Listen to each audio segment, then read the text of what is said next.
দুপুরে খাওয়া দাওয়া সেরে রেস্ট নিয়ে আমরা বিকেলবেলা রেডি হয়ে বেরিয়ে পড়েছি সমুদ্রে একটু বসে সময় কাটানোর জন্য। এই সন্ধ্যেবেলা সমুদ্রের পাড়ে বসে সময় কাটাতে ভীষণ ভালো লাগে। আমরা ভেবেছিলাম হয়তো প্রচণ্ড গরম হবে, কিন্তু অতটা গরম নেই। খুব সুন্দর হাওয়া, প্রচণ্ড হাওয়া থাকায় অতটা গরম লাগছে না।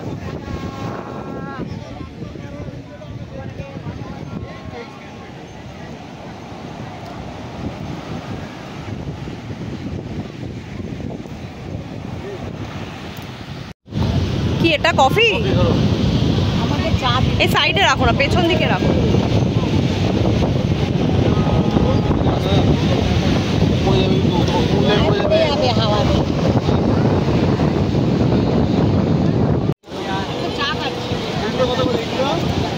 আমরা দীঘা সৈকতে চলে এসেছি।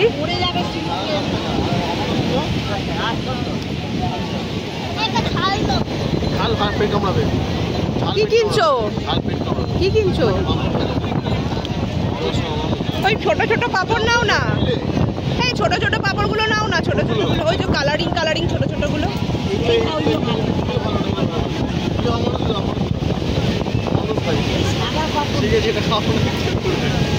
এটা কি দেখি, কি পাপড় দেখি? এই পাপড়টার নাম কি?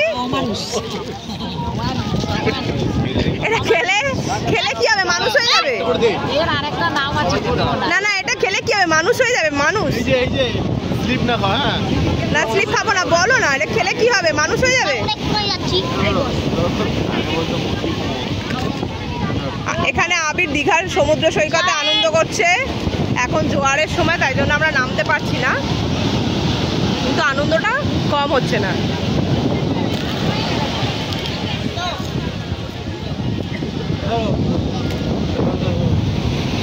এই যে আমাকে অমানুষ বানানোর জন্য অমানুষ পাপড় দিচ্ছে।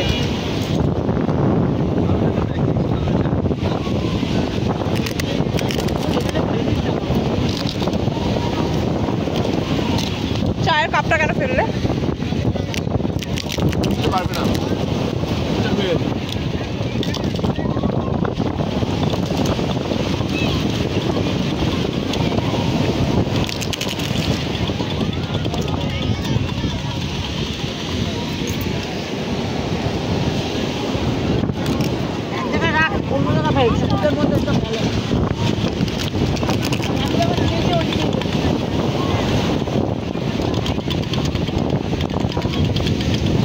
সমুদ্র সৈকত সবসময় চেষ্টা করা উচিত পরিষ্কার রাখার। এটা আমাদের সম্পদ, এই সম্পদকে পরিষ্কার রাখার দায়িত্বই আমাদের।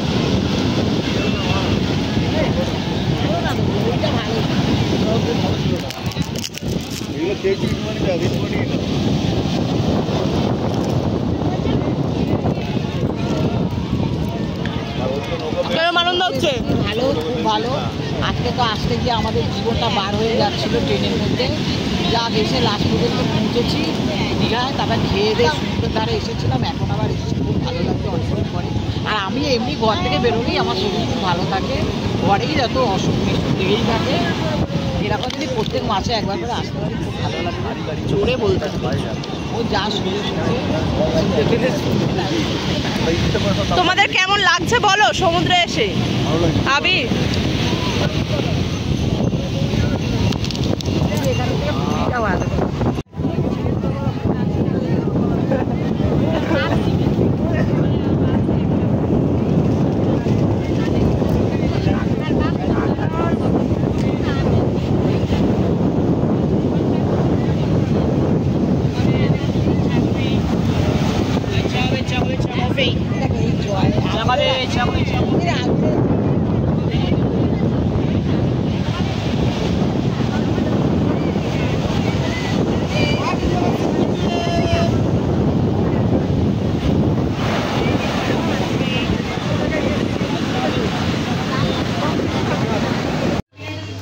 আমরা রাত্রিবেলা খাওয়া দাওয়া করে আমরা হোটেলে চলে গেছিলাম।